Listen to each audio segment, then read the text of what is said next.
You are now part of a social experiment. See now where my limit is.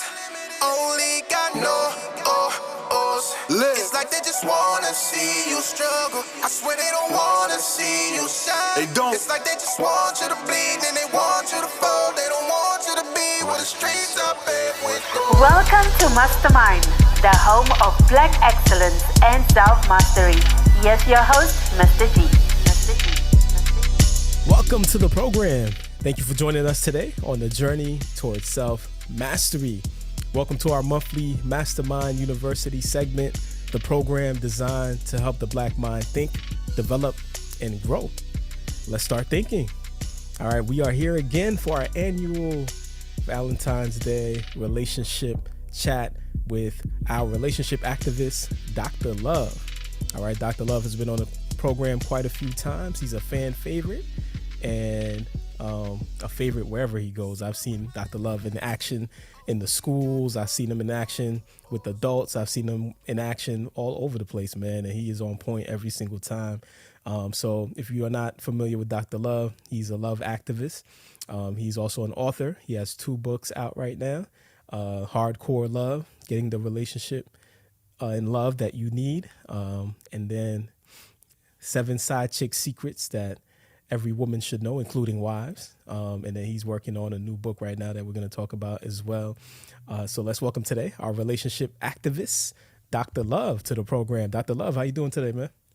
Great, doing great. Good evening, everyone. Glad to be here. Yes, sir, man. Pleasure is ours to have you on, man. I like, one of the things that I love about the work that you do, man, is always bringing it back to the self, man, because I've heard quite a few people on relationships, and sometimes they miss that key component, so I appreciate you always bringing that to the table when you're speaking, man. So thank you for coming through, man. Absolutely. Thank you.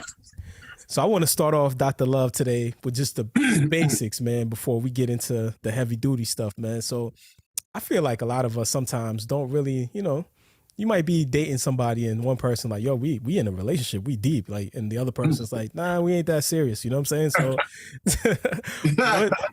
what in your view is a relationship, and what is the purpose of it? What is it supposed to be doing? Well, as you know, relationships go on in all shapes and forms. A romantic relationship is just one of those. And the goal of relationships really is to learn and to discover self, learn more about yourself. To dig deeper into self, which is how we connect with others. So, popular society likes to put out, it's Valentine's Day, and we love Valentine's Day, and it's all about the others and pleasing others.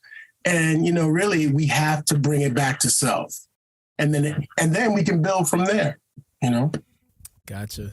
All right. So, Dr. Love, you just talked about self-love, which I think is the most important component. You talk about us needing that before we get into something serious. But that's right. A lot of the times, like, I feel like we don't even know how to establish self-love. We don't even really know what self-love is. So Can you paint that picture for me of what exactly self-love is? What am I doing in order to incorporate self-love into my life? And then when I get into that relationship, how do I maintain it? Because I feel like when we get into that relationship, we want to please the other person. And you hear all the time, like, yo, I lost myself in a relationship. You know what I'm saying? So break that down for me, man. Well, look, we have people on here married 19 years. You need to ask them. But seriously, before we get started, relationship, I know there's many relationship talks that go on the internet, TikTok, Instagram. There are many people who are relationship experts and all due respect to them and respect to the experts we have on here. And that's the key. Together, we know everything. One person views it from I have a perspective, I have a viewpoint, but my viewpoint is not any greater than anyone's on this channel or anywhere else. What we're doing is really just, sharing ideas in exchange and helping each other grow. So when you say, before you get into a relationship, the first thing that comes to my mind is this: who are you really? We have the foundation of all of our lives and our activities what we believe, our core values, our core beliefs, who we are as people. We don't spend any time evaluating that, but we spend a lot of time getting into other people and learning about them and what they like and what they don't like and trying to please them. The danger in that is we can go years getting to know a person and living in service to people, and then one day wake up and know or discover we don't know ourselves. And then that journey of self-discovery might take us away from our partner. And there is where we run into difficulty in relationships. So what we try to do, it's not just, it's Dr. Love, it's D.W Leonard, and, what we call the New Relationship Institute. We want to engage in conscious relationships where both people who are aware of self and their power and building themselves get to share with other individuals who are like-minded. And that growth together is a strong relationship. If I am too into the other person, it's just about what they want. Oh, I live in service. I can't negate self and love someone else. I think that makes sense right there, man. Another thing you mentioned, Dr. Love, is that relationship takes place in 5 stages. So just for us to get a holistic understanding of where we are into, where we're at in those stages, like, can you break the 5 stages of relationships according to how you have it? Well, I want them to read the book for the 5 stages, but in terms of the 8 stages of personal development, the first stage that we need to go in is honesty, complete and total honesty with ourselves. We need to be really honest about what we want, who we want it with. It's not anything to be ashamed of to want a partner who has money. People say, oh, people are gold diggers and women are gold diggers and men just want sex. That's not a crime. The crime is not being aware and making the other person aware of your true intentions. So the honesty is key. If you really want a long-term relationship, make it known. If you don't want a long-term relationship, make it known. If you're still discovering yourself and not ready for anything more than a friendship, that should be made known. Because honesty and attraction and then revealing who you are, our desires, will take us up to the point of commitment to someone. And that's where most relationships fail. Interesting.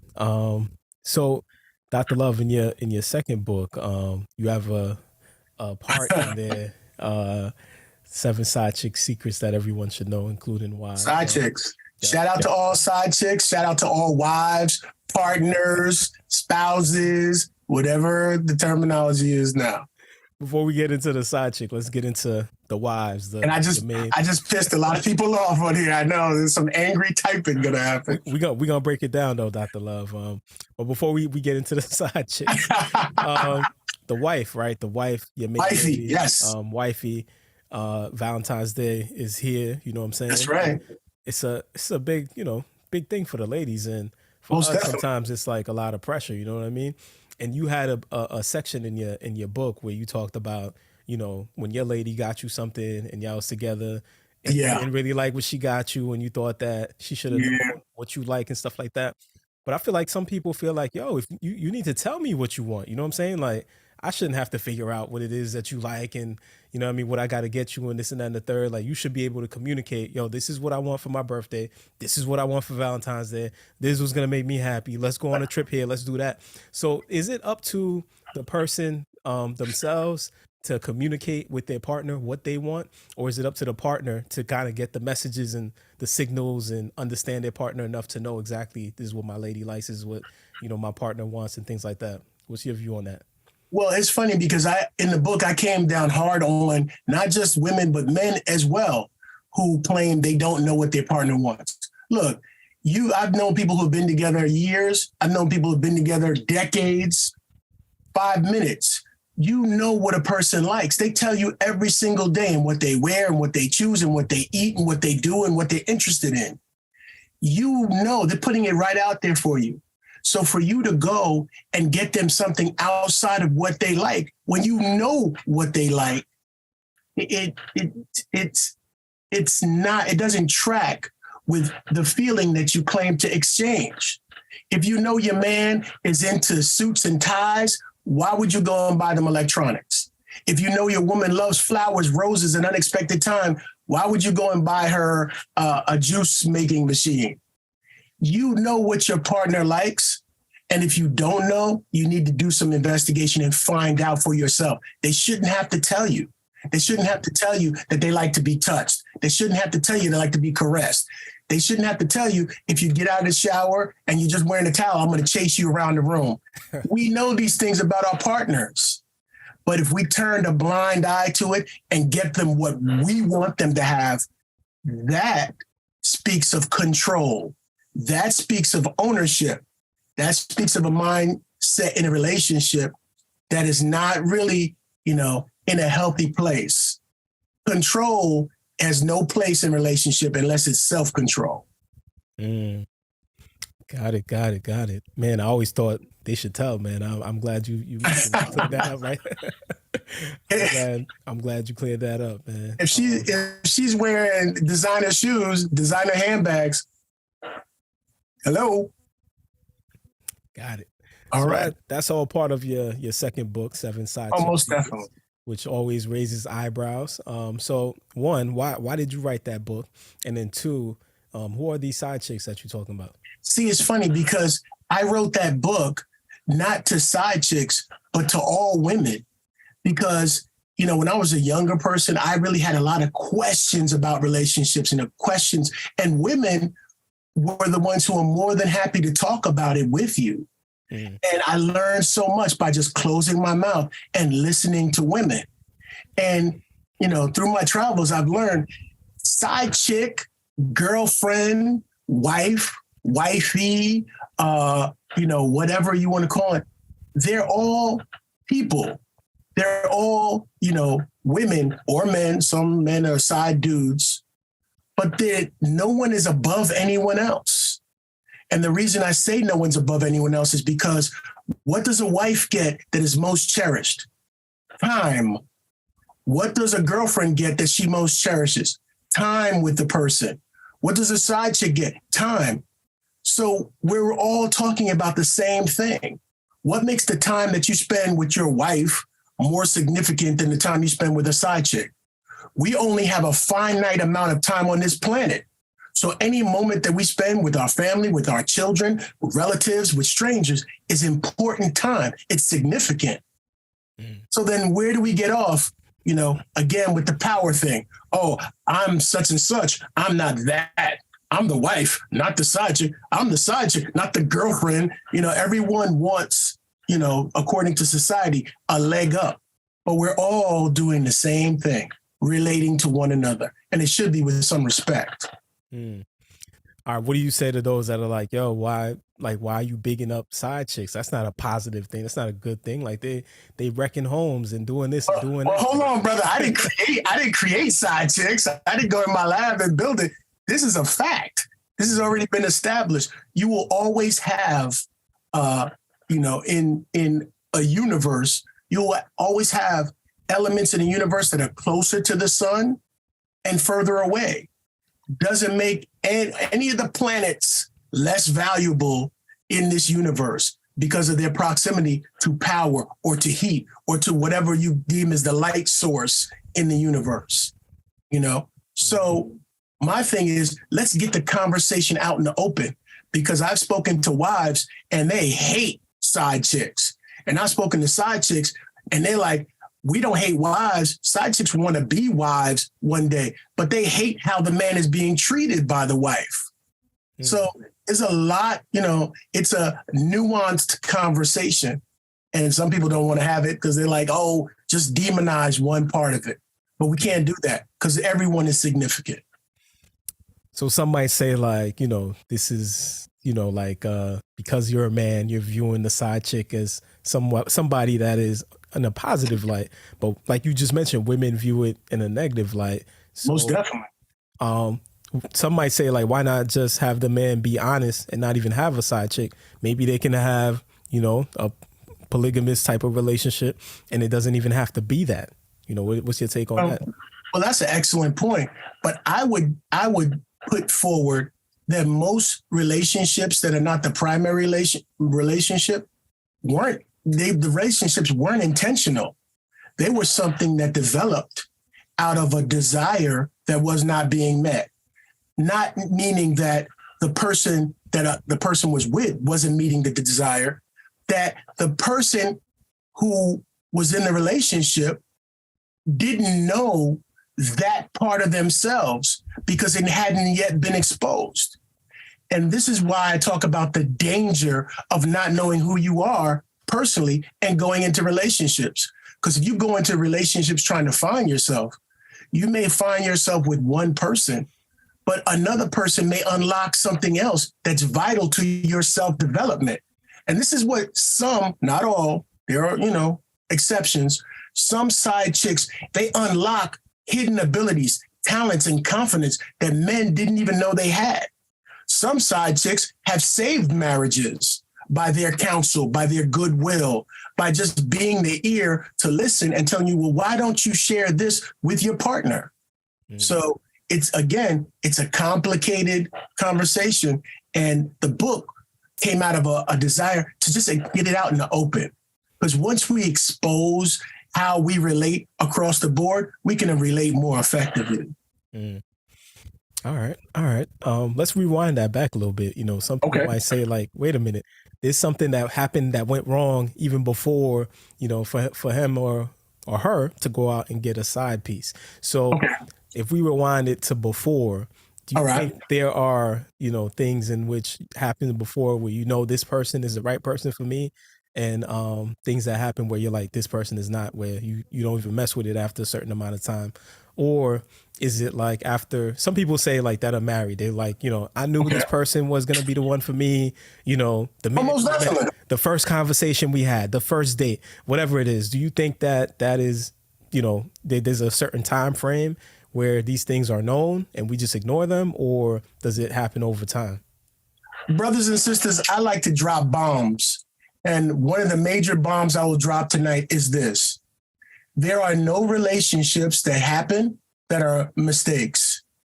Every relationship that you get into teaches you something. It's on purpose. It's for a purpose. Maybe it's divine that you don't realize, or you won't realize until years from now that relationship happened and it was intentional. We live in an ordered universe where there are no accidents. My mother married to my father, God rest my father, and my father was a player. And he liked to play, and he loved the attention of women, and tall and handsome and stuff. And, my parents' relationship broke up because of that. But my mother and father remained very close, good friends. And at a time, when my mother was in need of certain things down the road, my father was a good friend and advisor. And vice versa. There are no relationships that are mistakes. That doesn't mean that we don't suffer the pain that comes behind the breakup of relationships. We do across the board. But just realize ladies, gentlemen, you weren't a fool. You weren't a fool to fall for something. You weren't stupid. It happened for a reason. And maybe you don't see it now, but you will in time. And if you've seen it already, then you can share that with someone else that thinks they were just hurt or duped into relationships. There's no hurting. All it is lessons. We move forward and we get feedback. All of your relationships, even the flings you had, they meant something because it taught you something about yourself.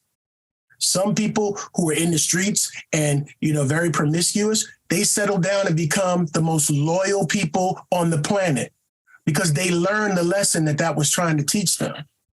All right. So we just have to trust in the process, trust in what we're doing here, and move forward and become more enlightened. I know that was long-winded, but we get there. I got you. Within that process, though, you say none of this is a mistake. None of it. But is there like clear cut signs of this is the person for me, this is the one, versus yo, you need to get out right now, like you need to run, like you know what I'm saying? Like, is there? Well, that's a great question. We run into some relationships, and the new buzzword is toxic situations, and we have to be careful. I don't want anybody to be in danger. I love you all. Don't want anybody to put their life at risk. But understand, even toxic relationships come about as a way to purge us of something that's deep-seated, something maybe we need to bring to the surface so we can deal with it. If a person is verbally abusive toward us, maybe we didn't call that person into our life to verbally abuse us, but maybe there's an issue that we have with ourselves. And that person yelling is echoing an internal voice that's really yelling at us to change who we are, to change what we believe so that we can live better. And it manifests in a physical form. So we should definitely pay attention to that. But again, you didn't make a mistake. No one fooled you into being in a relationship. These situations that we get into, all of our relationships, they serve us in some way. And that's a wonderful thing that happens. And relationships, people say, oh, I broke up with him. Relationships never end. There's always that carrying on of energy. And hopefully you get in a place where the relationships, whether you're actively in them or they are discontinued, that energy is positive. Like I said, my mother and father remained great friends until my father passed away. And that's a blessing, Got it. So we are kind of in a different era in age of relationships right now, where some of the roles that were previously assumed are changing. Some women are like, well, I don't really want a manly man. I want balance. I want this. I want that. And, man is like, well, they don't have to be too girly and this and that and the third. Do you think that what are your thoughts on that? Should there still be specific gender roles assigned in relationships, or should we be adapting to the times and being like, well, as long as they're balanced, it doesn't have to be where a man is expected to do this, woman is expected to do that. They can both kind of interchange roles. What's your thoughts on that? Isn't that funny? Mr. G, I love your questions. I love it because it brings out, something that is the truth. And this is the truth. I've never met a man who's not manly. I've never met a woman who's not womanly. The manhood or womanhood that you set forth from yourself is all that you need to be. Yeah, manly doesn't mean knocking down brick walls. It doesn't mean the ability to put up a house. I can't build a house. It doesn't mean you have to wear wear skirts or be motherly with an apron.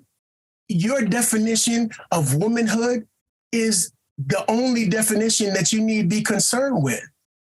As far as gender roles, you can choose whatever you like, but whatever expression of yourself you choose to give this world is a blessing to all of us. Be who you are with no excuses. All right. Along those lines, in your second book, you identified a certain type of male called turtle men, right? And I would think most shout out to all turtles. Hold us down. I would think that most people might not want to be turtle men, but they just are there by default. So for listeners, turtle men are the ones that women have control over. They speak too disrespectfully. They put their head down, like, okay, babe, you got it, like kind of thing. And they don't have any authority in that relationship. And sometimes women are careful. Looking. So some men, I feel like, become like that because they feel like the woman sometimes is too argumentative, or they don't want to mess up a good thing. And they're like, well, let me just be agreeable. Let me just do this and that and the third. So what are your thoughts on that whole turtle men concept? How do you balance things out with that relationship without being too authoritative and without that woman feeling like she doesn't have power in the relationship? Well, it's funny because when I first wrote about men who are turtles, and to be clear to everyone, turtle men, those guys who really, they don't speak up or talk back harshly or rudely to, their women, they might have women who are very aggressive, who want to, want to rule and want their law to be the law of the home, and who are sometimes, disrespectful in terms of, you yelling at their man or something. And I first wrote that with an idea of, hey, we have to acknowledge these men do exist, men who are very passive, who are very, laid back. But in, doing research on it, those men have authority and those men have power, but they don't use their power to assert themselves to try to bully other people or push back. They absorb what's given to them and they turn it around and try to make it something that's peaceful. And that's very powerful. As a man, you don't have to always stand up to your woman. You can't talk to me like that. She can speak any way she likes. You don't act like that with me and clown me. She can act any way she likes. But who frames that? You frame it in your mind. Those men are powerful because they don't have anything to prove. They want to provide their women with love and support. And that's very, very powerful. You don't have to be King Macho to be a very strong man. You have to be a person who takes responsibility for his actions. And those men, in my estimation, they've grown and I've grown in understanding. I will tell you a turtle story. Turtle who won. There was a man who, and it's in the book, a man who really wanted to be with this woman, and they were, in high school together, and his dream was to be with her. So she was dating the guy who was the jock, the all-American, the glamorous guy. And together they made a beautiful couple, that other couple. But that turtle man, he didn't have the looks or the whatever, but he had a goal. He wanted to satisfy that person. So he will be friends. He'll take whatever position she would give him. And he's put away money and put away resources towards being with that woman one day. And he never gave up hope. Well, things didn't work out with the athlete, and the woman found herself single again. And guess who was there? Mr. Turtle, Mr. Steady. And she discovered a love that was the greatest thing that she had ever found in her life, in someone who she didn't expect to be there. And that's really the power of turtles. And then turtle women too, It's not the abuse. It's not how they look. It's how people frame our relationship. And if you have a person who is always very angry and always very hostile towards you or hostile towards themselves and they use you, gauge it for yourself. Are you the person who's the calming factor for them? Are you the one that tries to reframe it and make it positive for them? If you are, and that satisfies who you are, then God bless you. But again, every relationship serves to teach us something about ourselves. Shout out to turtles, turtle power. Got it. All right. Another thing, man, Dr. Love, I've been sitting, at your college lectures, I've been on your lives, I've been, been around. And one of the things that you say that raises eyebrows and gets people in their feelings, is that there is no such thing as cheating. People, what do you mean? What are you talking about? Like what? Time is running short, brother. I gotta go. Gotta keep out. So what do you mean there's no such thing as cheating, man? Like if somebody goes out of the relationship and we in a relationship, we committed, we've been together for years and years, that person cheated. They disrespected our relationship. Isn't that cheating? Ooh, disrespect. I say there's no such thing as cheating in this light. When you're in a relationship with someone and hopefully you have established, and I always say, put it in writing, you've established what the boundaries of the relationship, is going to be. If you don't want that person dealing with your friends or talking to your friends or sleeping with your girlfriend, you should have a contract that expressly states that these things are deal breakers in our relationship. Sleeping with other people, talking with other people, in certain ways, going outside the boundaries. But people don't set any boundaries. that being, oh, well, he knew we were together, or he knew. No, it's what we have agreed on. And in cheating, it says that, oh, I went outside and did something, or you went outside and did something you weren't supposed to do. But the fact is, I don't own you. If you choose to be in a relationship with me, whatever level we choose to carry it on, you are still your own person.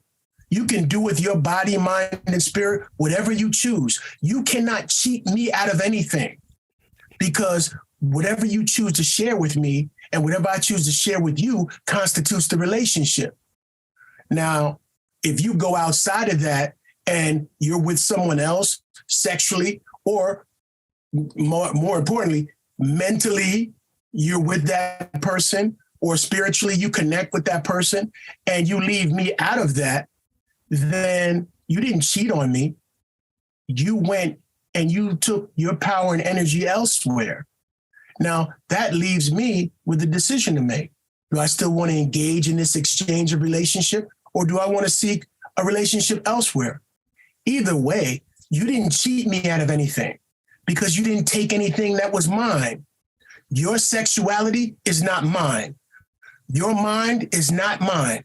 Nothing that you have, your physical form, as wonderful as it is not mine. That you're not my woman, my girl, my wife, my man, my boyfriend. You're your own sentient being. You could do whatever you want. My deal breaker is, don't lie to me. If you want to do something else, let me know. We could all do something else. Let me know. We can engage in something together. For those, shout out to those people out there. We can engage in a non-traditional relationship where we don't have to be together only on Tuesdays and Thursdays. We don't know, but just don't lie to anybody. Don't tell them or lead them to believe that the relationship is one thing and is something else. Don't do that, because that is hurtful and dishonest, but it still ain't cheating, because you didn't take anything away from me, because you don't have anything that's mine. I don't give my heart in relationships. I share my energy and my love and my time. And you can have that anyway. And if we're not together in a traditional relationship, I'll still care about you. I'll still send you good vibes and feelings. Let's grow up in our understanding of relationships and stop this little kid. Oh, he talked to my girlfriend. He talked to my boyfriend. He talked to my husband. We got to grow up, folks, because the way it's going on now is not working. So Dr. Love, are you saying like I shouldn't feel a certain way, like that pain, that resentment, that anger, that frustration, like they really did that to me? Like I shouldn't feel like that? Are you saying? Well, look at the terminology. They did it to you. If I really love you, truly love you, which is understanding, I want you to be happy. And wherever you seek that happiness, my goal is the same. I want you to be happy and fulfilled and cared for. And if that doesn't, it's beyond my ability to provide that for you and you seek it elsewhere, I wish you all the best. Because the only thing that causes you that pain is believing that they're taking something that belonged to you. And they didn't. They're their own person. She's not your woman. You didn't build her. You didn't design her. You didn't program her. She belongs to whatever spiritual being she came from, her parents that she came out of. She belongs to a family. She's not yours, brother. So why are you feeling bad about losing something that you did not own? We need to share in relationships, not own. You're not mine. Too much responsibility. I am mine, and I don't even take responsibility for my own actions, let alone someone else's. Man, I feel like that's easier said than done, but I definitely. Oh, most definitely. Hey, don't get me wrong. We're growing. We're all growing. I understand where you're coming from. Before we get into audience questions, I wanted to let you get a chance to kind of speak your piece, Dr. Love. I know you've talked to thousands of couples and people that are single in relationships, trauma, pain, all of it. And I know you're working on your new book right now too. So most definitely open up the space to whatever your thoughts are based on all these conversations that you've had and some of the new work you're working on right now. Oh, I'll go right into the new work. What we're looking at now in the New Relationship Institute is the power of the mind, the power of our own being. We experience the world physically, but most of how we communicate with the world and to each other occurs through our words, through our vibrations, through our mindset. We talked about, the 7 relationship pillars and the people who have programmed us. And in sharing the love that we have for each other, the love we say we have, there's often miscommunication. And that's what we're going to be focusing on in the days to come. A lot of people out here, and please tune in now. Listen very carefully to what I'm saying. You've been hurt in relationships. It's taken a toll on you, physically, mentally, spiritually. Some days you wake up and you feel like crying. You feel like nothing is going right for you. You feel like jobs are not going right for you. Nothing is right, that no one really cares. Understand, we're all connected in this, and you do have someone that cares. I want everyone right now to close their eyes and see in your mind the person you were at 18, 19. Feel that in your body, the strength in your muscles. You're young and you're vibrant. You feel good. You have never been hurt in a relationship. No one has ever disappointed you. Feel that blood flow through you. You've never been disappointed. You've never been hurt. Life is still the fairy tale in your mind that you always built it to be. Love flows through you. You're loved by your family. You're loved by your friends. You're in complete and total security and warmth. You just feel a warmth in your chest and feel it as it slowly expands through your entire body. You can feel it, the power, the warmth, the love. You are here and you've never been hurt in your life. Now open your eyes and come back to me. You've never been hurt. You can love freely now. From here until the end of time, you can love freely. Everything that ever was is gone. You're in the now. Feel that? I know you feel it. That's what we're going to be working on. Love in and pushing it out. Powerful, man. I'm excited about this new book, man. Oh, yeah. We're going to go. Yes. Yeah, I wanted to open it up for the audience. I still got a ton of questions, but I'm gonna let everybody ask their questions. So if you have a question for Dr. Love, you can raise your hand, or you can type in your question on the comment section, and I will read your question out. So we got Gary. Gary got a question. All right. Hey, well, thank you again for this wonderful presentation. So I have a two-parter. One, where can I find your books? And then second, when you say that no relationship is a mistake, no instance is a mistake, and I thought back to my being 19 and 2021, 22, and some of the things that I've done as it relates to relationships with, a multitude of women. And it prepared me for a couple things. One, it prepared me to be a husband. Yes. And it definitely prepared me to be a father of a daughter. God bless you. Yeah, I have to say that has helped, and thank you for putting that in that perspective for me. I appreciate it. Thank you, brother. And my work is available on Amazon. You can find it at Amazon.com under books. Hardcore Love, Getting the Life, Love, and Relationship You Want. Also, Side Chick Secrets, 7 Side Chick Secrets. All women need to know, especially wives, can be found on Amazon, different book outlets. And I love to hear you say that. It is a blessing. There are no mistakes. We take action, their causes and their effects. And, we learn from everything that we go through, and hopefully it makes us better people like you, brother. Thank you. Amen. Thank you. All right, we got Imoitinia had her hand up. Good evening, everyone. Dr. Love, it's so nice to see you again and to be a part of your talk.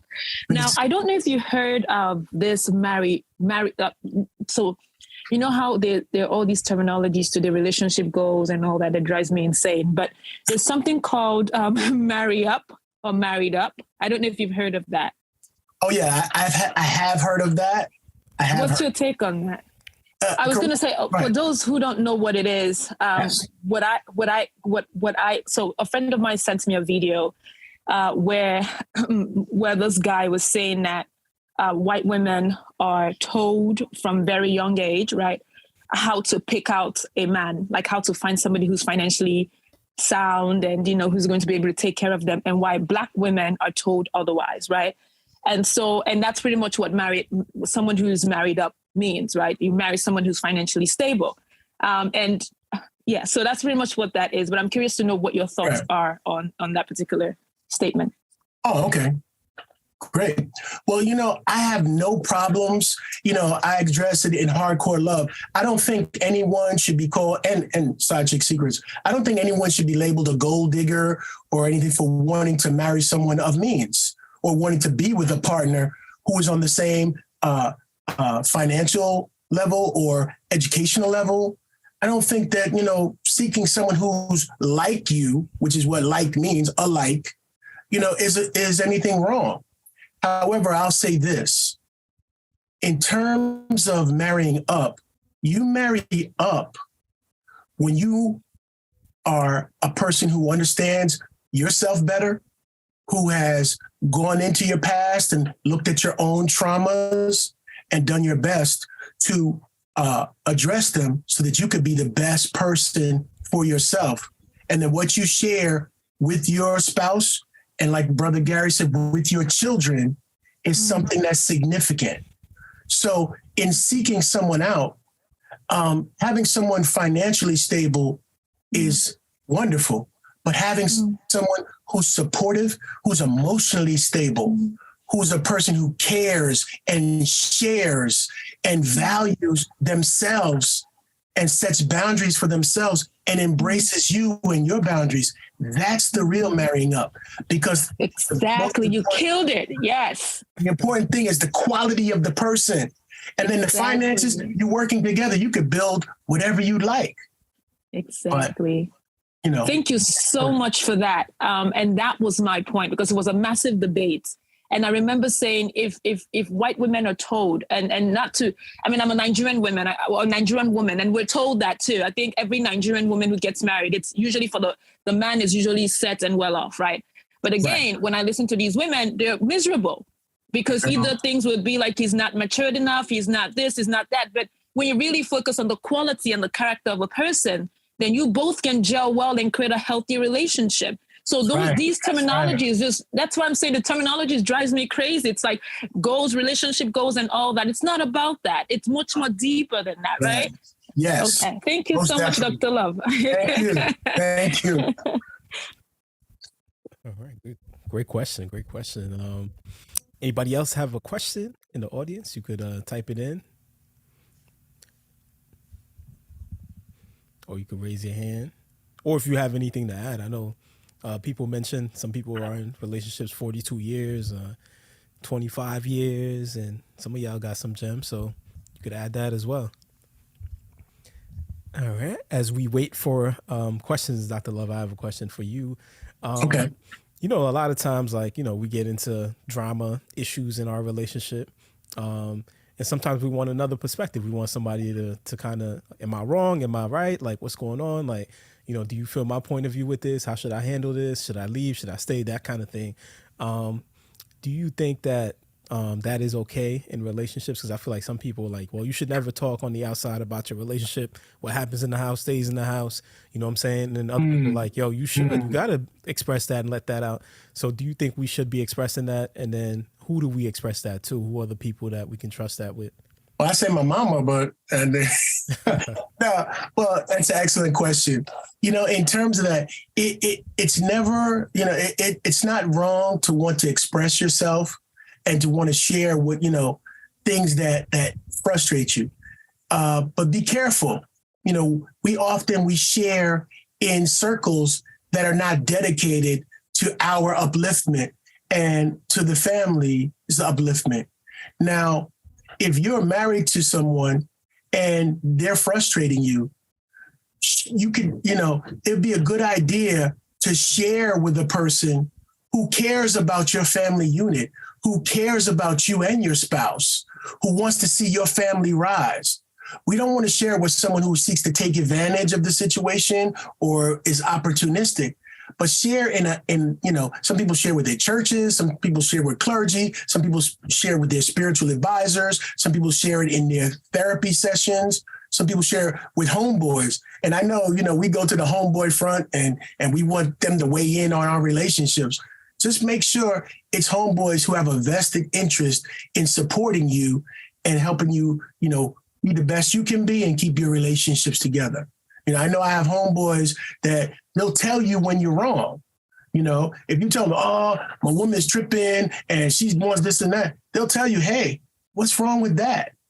What's wrong with what she wants? Make sure you have advocates who support you and your family and not just you, Mm-hmm. Make sure you have people who are around you trying to speak life into you and life into your relationships.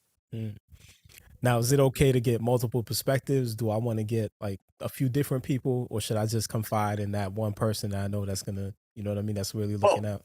Well, that's up to you. Just again, make sure there are people who have a vested interest in you doing well, in keeping your family together. That's why the community that we build around our relationships is so important. I was blessed to grow up in a community. I could still tell you everyone on our block. And we had families that supported each other and we knew each other. And we would watch each other's children. And, we knew if Mr. Turner was outside, we were safe. We had that sense of community. So we need to work on bringing that back as well. Mm. Then you have a place you can confide, Got it. Anytime. All right. Any other questions for Dr. Love? Yeah, God bless. This the one who had 42 years of marriage. All right. Congratulations. Oh, God bless you. My wife and I, we've been high school sweethearts. Wow. I have not been the perfect man to her. And I found it did cause pain in our relationship. But I've learned one thing is that we got to know each other love languages. Yes. And once we discover each other love languages, then we can help heal through the process. And in order to stay in a relationship this long is to know that you have each other's back and you can cover each other when trouble arises. And that's one thing we had learned because we were young and in love, but through the help and God's help in restoring. And like my wife always tell me, it's okay to love again, even through your pain. And the pain, thank you so much for your information that you've given tonight, as well as Brother Jermaine. Thank you so much. But I tell you one thing I do know, if you're searching for someone that's compatible, it's not going to happen because we are all unique within ourselves. True indeed. We work together when you work together with each other, then you can find common interests in one another. So I'm grateful again. I have to leave, but thank you so much for the information that you gave tonight, brother. Thank you, Pastor. Thank you so much for inviting me. But I know one thing that held us together was my spirituality. Right. And if it wasn't for my spirituality and her spirituality, because she was able to pray me through, and once she prayed me through, then I was able also to help her to get over her pain and the course healing. So I'm grateful again. And thank you so much for having me tonight. May everyone be blessed tonight. God bless you. Thank you. Thank you. Appreciate that, Mr. Reed. I think we definitely need those type of stories, man, because definitely. A lot of us, I feel like nowadays, Dr. Love, we don't work through our relationship issues anymore, man. It's just like, I got somebody else. I'm out. I ain't got to deal with this. Like, get out of here. Like, you did this, like, find somebody else. So I think that is something powerful. And I was talking with a friend a couple of weeks ago, and they were like, one of the things that's going on in the Black community is that we're not married. We're not in committed relationships as much anymore. And everybody got options, so nobody feels the need to stay. But when you look at the numbers in regards to financial stability and family stability, the ones that are married and that are in these committed relationships, they're the ones that have those things. You know what I'm saying? So I think that that's super important. Right.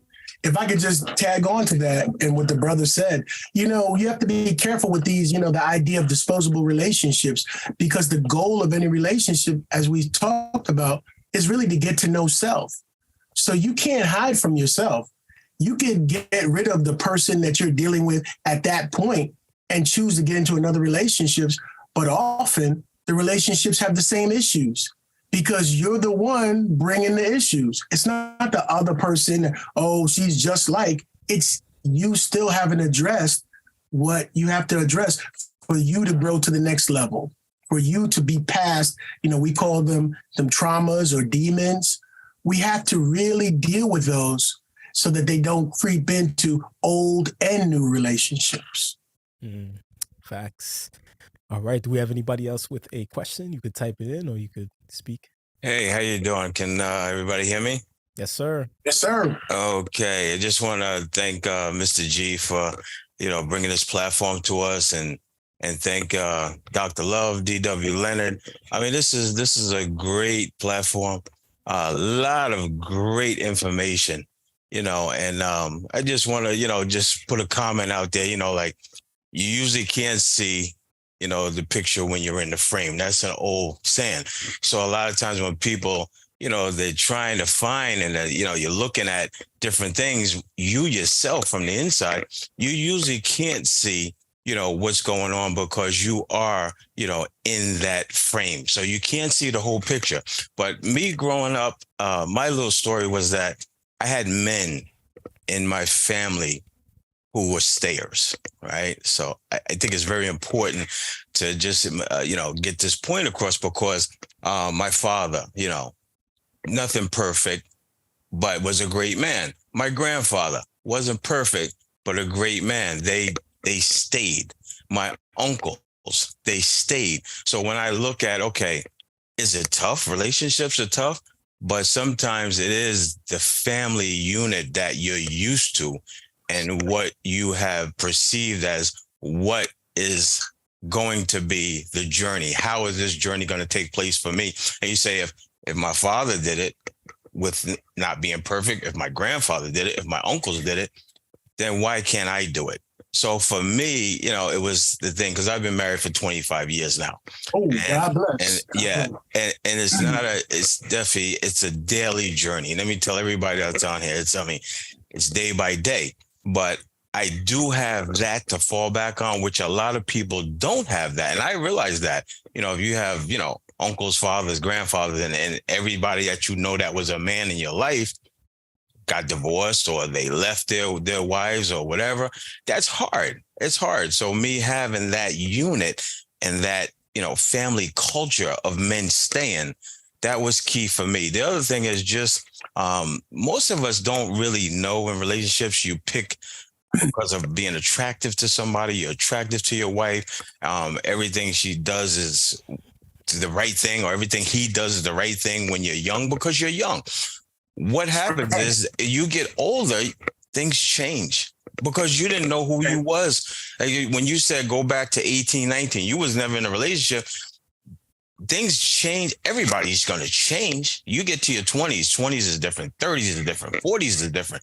I'm 60. So think about the change that I went through and expecting my wife to be the same one that I got married to. That ain't happening. She changed. So we're all evolving. It's a process. And sometimes you don't like the change. She might not like the way you're changing. And I'm saying to myself, I'm a different person than I was when I was 20 years old. So now we have to evolve together, and a lot of things may be, Dr. Love, on your perspective of this, the past, when you say, think about when you was 18, but it's sometimes you say the relationship, you might not have had any hurt then, but a lot of us have been hurt way before 18, way before we got into a relationship with the opposite sex. We might have been hurt when we was 10, 8, 9, way back, and then that has never been healed. That's right. It's a thing where, as you say, wait, before you got to this relationship, before you got married, this is way back, and sometimes it's not addressed. And most of the time it can be, not be addressed with women who, had bad things happen to them, could be, incest or whatever, or things that happen to women, sexually abuse. But with men, it could be just things whereas you were abused, say verbally, or, you could have been like, not the favorite on a team, because this whole team, everybody's, kind of, you wasn't accepted. Just a lot of things that you bring to, but you don't expose that to your spouse or whatever. And then it comes up later. So these are things that I just think what you were saying is, you have to know yourself, and you have to, sometimes it takes therapy. It takes finding out, actually who you are, who she was, the background. And this thing of a lot of times when you have cultures that they prearranged marriages, and you say, well, do they know something that we don't know? This is going back in time. Like, oh, you're going to marry in your, Italians, Indians. They still do that. They may be moving out a little bit, but, not like Black race, not like, European races. They still have the culture of saying you're going to marry in your race. And I'm just wondering if that is the thing that they know something that we don't know because of the culture and the unit. And like you said, the compatibility, whether it be spiritual, the culture, the religion, because even think about it now, right? I'm the man that goes to church.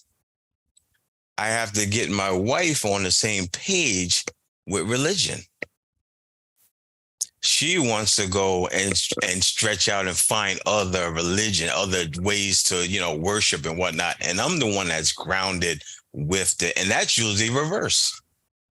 But anyway, let me let you go because I'm going to talk. I got a lot of different things I'm saying. But anyway. That's all right. It's a blessing, brother. Thank you for sharing. Thank you. Yeah. But thank you. Thank you for this conversation, man. It opens my mind up to a lot of thoughts. Yeah, definitely. That's great information right there, man. Appreciate that, Mr. Bell. Mm-hmm. If I could just piggyback on what the brother said, thank you for sharing, brother. Thank you. Mm-hmm. We talk about in the book Hardcore Love about power couples and being equally yoked. Right. And I think we have to remember that, when we find out information or as we grow, if we're already with a spouse, make sure the information that we take in, what we're reading, what we're seeing, what we're thinking, we share that with our spouse so that they can grow along with us. They could sift through information, because many times I've seen, brothers go on these quests for knowledge and they gain all this knowledge and then they try to speak to their spouse about it. And then she doesn't know what they know. So then it becomes a, thing where there's discord. Because she's like, oh, what are you into? I don't know. But if we share getting into things together, whatever you pick up, share with your spouse. Maybe she'll like it or he'll like it. Maybe they won't. But share so we could be on the same wavelength and mindset and choose together. Don't grow and leave your spouse behind. Don't encounter new knowledge and don't share and then expect that knowledge to be there organically. It's not how it works. Equally yoked means we're pulling together in the same direction for the benefit of each other, for ourselves as individuals and the family. Great information. Yes. Great advice. Well, thank you. Yeah, what Dr. Bell was saying, what Mr. Bell was saying made me think about my experience, man. I know he mentioned he had people in his life that had, great relationships to look on to be that stair. For me, when I was young, I was like, I'm never getting married. I'm never getting in a serious relationship, because around me, there was just toxicity. And I was like, I don't want this, man. Like, you know what I'm saying?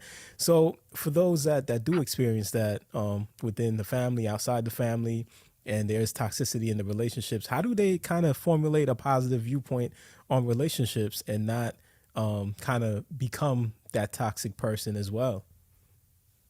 Yeah, it's an interesting question. I mean, we've spoken about therapy. Some people choose to go to therapy. Some people choose to engage in therapy or shadow work on their own, going investigating their own traumas and the root causes and triggers of things, that cause a pathology in the way that they, get along with others. I know many Black couples who I've spoken to have a serious trigger around money and how money is handled in the household and who's responsible and who's not, or how we use credit cards or how we save, So there's a lot of work that has to be done by us as individuals in addressing our own traumas so that, we don't carry it forward into the next generation, as the Bible alluded to, the sins of the father being passed on, the sins of the mother, Got it. Thank you for that, Dr. Love. Anybody else on with a question or wants to give us some gems? All right. While we wait. I'm sorry, I was trying to get off mute. Can you hear me? Yeah, I can hear. Hey, I'm sorry. I'm Octavia. I'm single, so I'm not sure how many people, and congratulations to all the couples on the broadcast. I've been single for some time, and so a lot of times my opinion doesn't get a lot of weight because people are like, what do you know if you don't have a relationship? But from the cultural perspective that the gentleman was talking about earlier and that you've alluded to, I think one of the things that will also help us, I'm speaking for us as Black people who are growing and developing in our relationships is, we at one point, like this, it's a newer age, this ideal of like being an individual and I got my own, I don't need anybody for anything, blah, blah, blah. I think those are very new ideals that have kind of been introduced from a conditioning mechanism towards us because we have always been a people. I'm African-American. I know growing up, I grew up in the rural South. We've always been a people who have understood that our relationships are also, it's like you have a commitment to yourself to be good to yourself. But like the gentleman was talking earlier about culture, we have always been a people who understood that our relationship is almost like a part of, it's an extension of our culture too. So you have almost like a responsibility, you know what I'm saying, to like have a family, to contribute, you know what I'm saying, like not just for you, but towards the progress of your community, right? And so I think one of the things that will help us and that I'm hoping for in somebody that I meet as well is an understanding that we do have an obligation. Other cultures, other ethnic groups, they do see that like, your relationship, you have a responsibility to do certain things and to represent and to uphold certain ideals, you know what I'm saying, that the culture kind of represents. And so, that this whole notion now of this individualism and, women, I understand we're working now, we're making our own money and doing our own things. But, just keeping in line with like some of the traditions that we know that did sustain like my parents, my uncles and aunts and my grandparents and other people in relationships. Just if when you are in a relationship, looking at it from the perspective of it's not just about you, but your relationship is a representation and it's also a contributing factor, or you want it to be, to the future of your culture and to your community. Right. Amen. True. Very true. True indeed. Well said. Dr. Love, I know you are an educator. I'm an educator myself. And I think that, as adults, we have that responsibility, similar to what Octavia was saying, to pass on that information, that knowledge, that understanding to the youth. And, I think we understand how serious relationships are and how you got to be ready and self-development and things of that sort. But sometimes, when I'm kicking it to the kids and stuff like that, they just hear mumbo jumbo, man. Like, you should develop yourself and blah, blah, blah, blah, blah. Like they just, and they're like, well, I'm grown, I'm in a relationship, whatever, like kind of thing. And you've heard it, I've heard it, you know what I'm saying? So what advice do you have for those kids that are in those relationships and they're kind of feeling out, the game and thinking that they're grown enough to handle these things? What wisdom do you have for them? And then for the parents too that are struggling to kind of educate, communicate with their kids. I also ask kids like, whatever your parents told you about relationships, and a lot of times it's like, well, don't get pregnant, don't get anybody pregnant, and don't do this and don't do that. Right. So what are those conversations we need to have as parents, as adults, and then for the ones that are like, yo, I'm not gonna listen, I'm just gonna do me anyway, I'm grown. What advice do you have for those kids? Well, the advice I give to students and to young people, to college students as well, is just to take it slow. Take it slowly. Understand that, you're learning and growing at the same time. And don't let anyone push you into anything that you're not ready for. Anything mentally, anything physically. Just take it slow. The best relationships start out as friendships. So be a friend to the person in the true sense of the word. Be there for them, listen to them, exchange ideas, be supportive, but take it slow in terms of, because many children see the romance, the physical contact on TV and believe that's what a relationship is, when it's really only one aspect of it.